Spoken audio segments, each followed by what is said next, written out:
আমাদের বাড়িওয়ালার মতো কৃপণ ব্যক্তি আমি আমার জীবনে আরেকটা দেখিনি।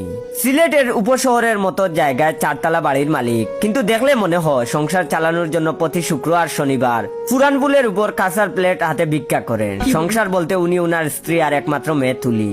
তুলি মেয়েটা খুব নরম।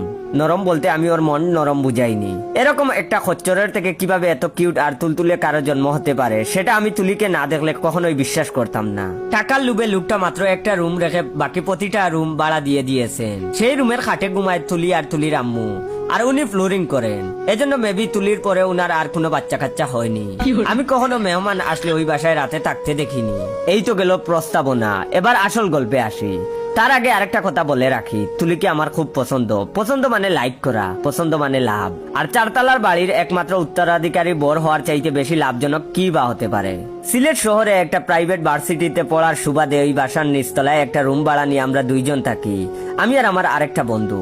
তো বাসায় একটু ঝামেলার কারণে ঈদের একদিন পরই আমি আবার সিলেট শহরে চলে আসি। শুধু আমার বন্ধু না, পুরো বাসাতে আর কেউই আসেনি, এমনকি দারওয়ানও ছুটিতে।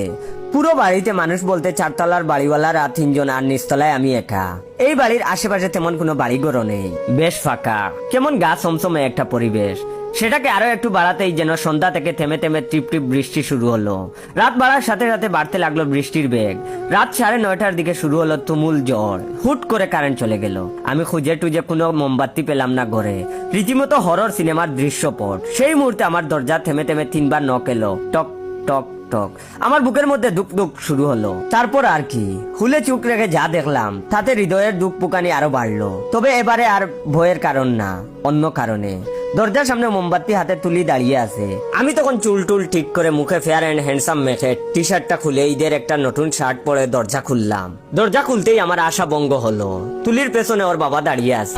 তুলি একটু পেছনে সরে গেলে তার বাবা আমাদের বাড়িওয়ালার সামনে এগিয়ে আসলেন। তারপর আমাকে লক্ষ্য করে যা বললেন, সে কথাটা আমি অনেক চেষ্টা করেও আমার কানকে বিশ্বাস করতে পারলাম না। তিনি বললেন, বাবা, জোর বৃষ্টি হচ্ছে, এদিকের পরিবেশটা আবার ভালো না, তাই রাতে একা একা খালি বাসায় থাকা ঠিক হবে না তোমার। আমি তুলিকে তোমার কাছে রেখে যাচ্ছি, ও রাতে তোমার কাছে থাকবে।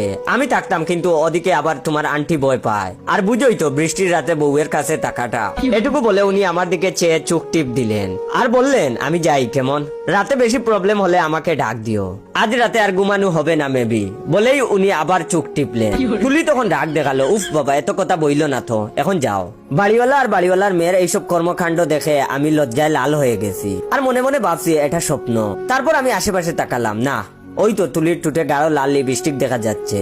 আমি যতদূর জানতাম স্বপ্ন সাদা কালো হয়। আমি তখন খুশিতে কয়েকটা চিৎকার দিলাম। তারপর তুলি টেবিলে মোমবাতি